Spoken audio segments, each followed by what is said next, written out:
বাংলাদেশে কোনো সময় নির্বাচনের সময় আমার থাকার সুযোগ হয়নি, বিদেশে পড়াশোনার কারণে, এবার ছিলাম। তো সবাই সকল প্রার্থীর কাছ থেকে টাকা নিয়ে মিথ্যা বলছে যে আমি আপনাকে ভোট দেব, এবং টাকা নিয়ে নিচ্ছে। হয়তো ভোট দিতে গেছে, অথবা দিতে যায়নি, অথবা দিলে আরেকজনকে দিয়েছে। প্রত্যেকটা ধাপে ধাপে পদক্ষেপে পদক্ষেপে মুসলমানেরা মিথ্যুক, বেশিরভাগ, এখনকার কথা বলতেছে। অথচ আবু সুফিয়ান রাদিয়াল্লাহু তাআলা আনহু যখন তিনি মক্কা বিজয় করেন, তার আগ পর্যন্ত উনি কাফের মুশরিকদের সর্দার। কাফের মুশরিকদের সর্দার মানে বদর, উহুদ, খন্দকের যুদ্ধে তিনি আল্লাহর রাসূলের বিরুদ্ধে লড়াই করেছেন।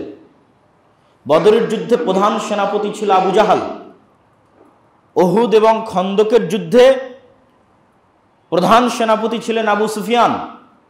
এবং খন্দকের যুদ্ধে সমগ্র আরব থেকে 10,000 আরবদের সকল গোত্রকে একত্রিত করে 10,000 সেনাবাহিনী নিয়ে মদিনাকে ধ্বংস করার জন্য 1 মাস যাবৎ ঘেরাও করে রেখেছিল। এই আবু সুফিয়ানকে বাদশাহ হিরাক্লিয়াস জেরুজালেমের মাঠেতে জিজ্ঞেস করেছে, বলো মুহাম্মদ সাল্লাল্লাহু আলাইহি সাল্লাম সম্পর্কে বলো, আমাকে সংবাদ দাও। 7টা থেকে 8টা প্রশ্ন করেছে। আবু সুফিয়ান রাদিয়াল্লাহু তাআলা তখন কাফের এবং মুশরিক, এবং কাফের মুশরিকদের সর্দার। তখন তিনি বলছেন, বুখারীর হাদিস, যে আমি যদি মিথ্যা বলতে লজ্জা না পেতাম তাহলে আজকে অবশ্যই মিথ্যা বলতাম, কিন্তু আমি মিথ্যা বলতে লজ্জা পাই, এই জন্য মুহাম্মাদের বিরুদ্ধে মিথ্যা বলতে পারিনি।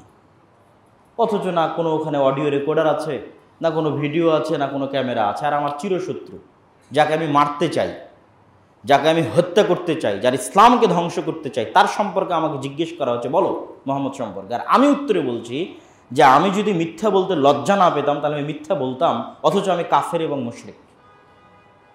আবু সুফিয়ান তখন কাফের মুশরিকদের সর্দার, কিন্তু মিথ্যা বলতে লজ্জা পাওয়ায় তার চিরশত্রু মুহাম্মাদের বিরুদ্ধে মিথ্যা বলেননি। এবার আমরা নিজেদেরকে মাপি। আমরা তো দাবি করছি মুসলমান, সকাল সন্ধ্যা মসজিদে আসছি, কিন্তু আমরা তো সব সময় মিথ্যা বলছি।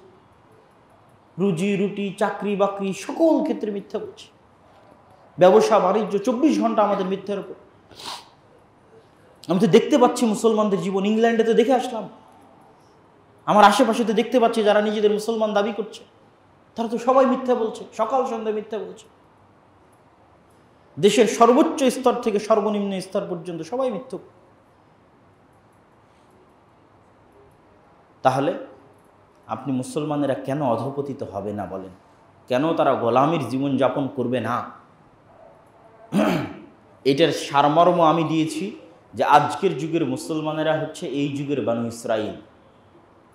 এই পয়েন্টটার সারমর্ম দিয়েছি যে আমরা মুসলমানেরা এই যুগের বানু ইসরাইল, এবং এই সারমর্মের পিছনে আমার কাছে দলিল আছে।